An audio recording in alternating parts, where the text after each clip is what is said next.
subhanahu wa ta'ala make you brothers and sisters amongst the ulama of the deen. With the about the ulama, it has been said, ulama warathatul anbiya. The scholars of the deen are the inheritors of the prophets. They inherit the knowledge of the prophets of Musa alayhi salam, of Isa alayhi salam, the prophets of the Bani Israel. The scholars of the deen are as such that the malaika constantly, the angels constantly surround their mouths, and they hang themselves on their beards. And for the women scholars, the malaika hold on to the hijab that she adorns. They hang on to there, and it is asked why? Because the angels say we want to benefit from the blessings that this individual distributes. So the angels seek the company of the scholars of the deen. Where the ulama walk, that part of the ground starts to supplicate. It supplicates to Allah subhanahu wa ta'ala, Allahumma gfir lahum warhamhum wa naf'anna Allah bih. Allah forgive him, have mercy on him, and make me benefit through his knowledge. Think.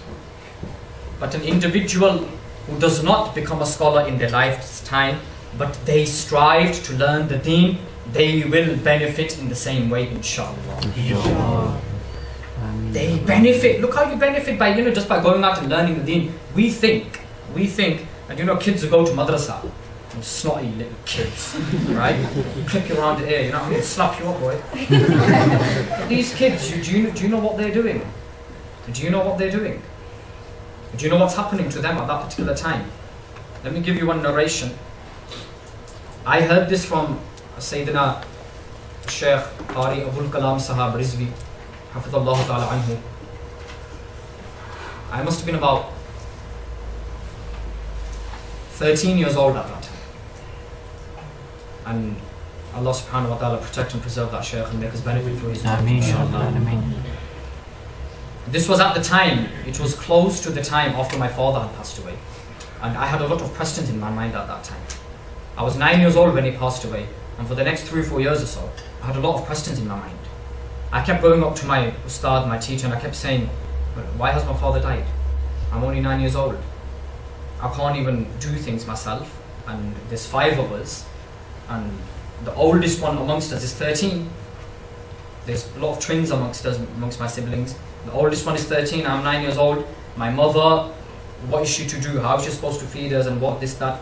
And the Shaykh kept saying to me, Beta sabar karo. Have patience, have patience. But which 9-year-old has patience? Do you know what I mean? And I kept saying, but how? Why? So I found that by sitting in his company, I used to get a lot of sakina, tranquility in my heart.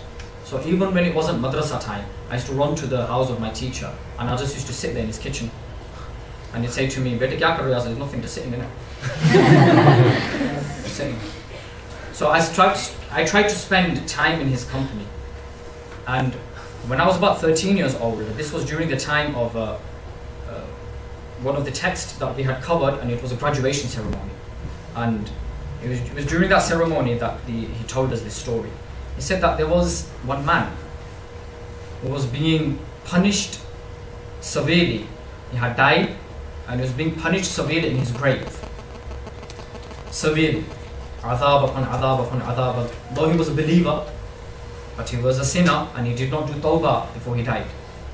Now, this man left behind him a widow and young children.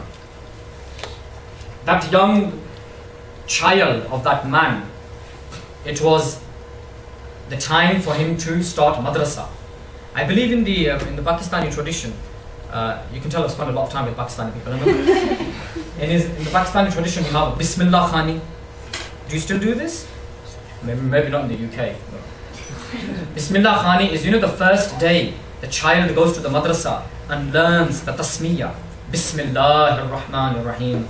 The parents on that particular day, they offer food to their family. They have a langar.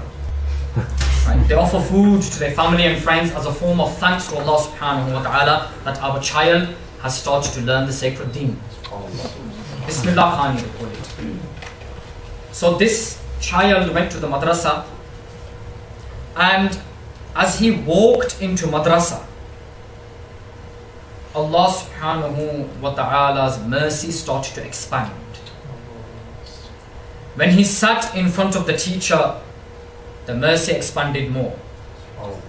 And by the time the child had read Bismillah ar-Rahman ar-Rahim, the Tasmiyah Sharif,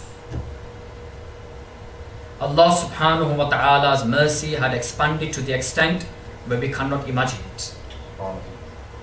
This child then came home. Now, you know, dreams, about dreams, Rasulullah has said that dreams are a 70th part of this prophecy. According to